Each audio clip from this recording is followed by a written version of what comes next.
দর্শক, আসসালামু আলাইকুম। আপনারা জানেন বাংলাদেশের সংস্কার নিয়ে প্রচুর আলোচনা হচ্ছে। কোনো দল চাচ্ছে যে সংস্কার দ্রুত করা হোক, কোনো দল চাচ্ছে যে সংস্কারের মধ্যেই নির্বাচনী ব্যবস্থা করা হোক। আবার ছাত্র সমন্বয়করা চাচ্ছেন যে পুরোপুরি সংস্কার হবে তারপরে নির্বাচন। তাদের এটা একটা ভিন্ন উদ্দেশ্য আছে, কারণ তারা যেহেতু নতুন দল গঠন করেছে, এই দলটার সবকিছু কার্যক্রম ঠিক করতেও অনেক সময় লাগবে। হয়তো সেজন্যই তারা চাচ্ছে যে নির্বাচন যত দেরি হবে তত ভালো। কিন্তু বিএনপি আর ধৈর্য ধরতে পারছে না, তারা দ্রুত নির্বাচন চাচ্ছে। ইতিমধ্যে কিন্তু বিএনপির আসল রূপ বের হয়ে আসা শুরু করেছে। ইতিমধ্যে বিএনপির স্থায়ী কমিটির সদস্য মির্জা আব্বাস বেশ কিছু কথা বলেছেন সংস্কার নিয়ে। তো এটা নিয়ে বাংলাদেশের বেশ কয়েকটি পত্রিকা নিউজ করেছে। অন্যতম একটি নিউজ করেছে দৈনিক আমার দেশ। খবরের শিরোনামে বলা হয়েছে, সরকারকে মির্জা আব্বাসের হুঁশিয়ারি, ওদের সংস্কার প্রয়োজনে পরিবর্তন করব। ইউনূস সরকার যে সংস্কার করতে যাচ্ছেন, এই সংস্কার হয়তো বিএনপি যে কোনো সময় পরিবর্তন করে ফেলতে পারে। অ- এছাড়াও বিএনপি কিন্তু সংবিধানেরও পরিবর্তন চায় না। ৭২ সংবিধান একটা ফ্যাসিবাদী সংবিধান ছিল, সেটার অধীনেই কিন্তু তারা থাকতে চাচ্ছে। ইতিমধ্যে বিএনপির বেশ কিছু কার্যক্রম দেখে কিন্তু আমরা বুঝতে পেরেছি যে বিএনপি আসলে যে কোনো মূল্যে নির্বাচন চায়। তারা কিন্তু তাদের যে প্রধান নেতা তারেক রহমান, তার দেশে আসা এখনো নিশ্চিত করতে পারেনি, কিন্তু নির্বাচন নিয়ে তাদের প্রচুর চাহিদা।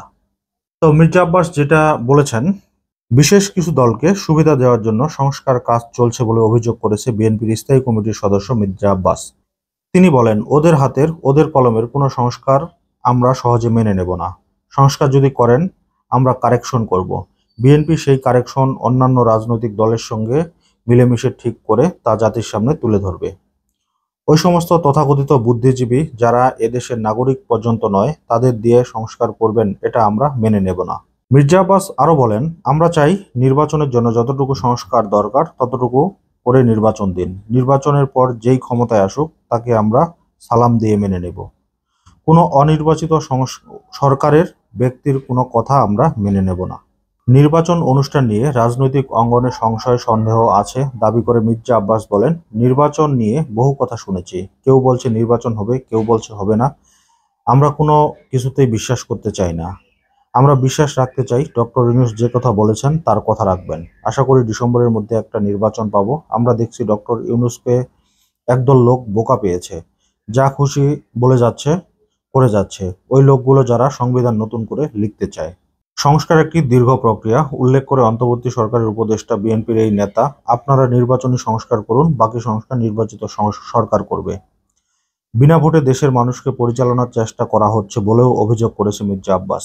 তিনি বলেন, কয়েকজন তথাকথিত বুদ্ধিজীবীর পরামর্শ দয়া করে অশান্তির দিকে ঠেলে দেবেন না।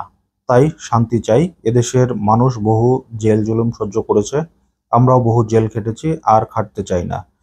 দেশটাতে বহু বছর পর ডক্টর মোহাম্মদ ইউনূস দেশের মানুষের কষ্টে শান্তি এসেছে, দয়া করে দেশটাকে অশান্তির দিকে ঠেলে দেবেন না। এই হচ্ছে বিএনপির স্থায়ী কমিটির সদস্য মির্জা আব্বাসের বক্তব্য। তবে এটারও কিছু কারণ রয়েছে, একপাক্ষিক বিএনপির দোষ দিলে হবে না। ইউনূস সরকারের কিছু উপদেষ্টা যারা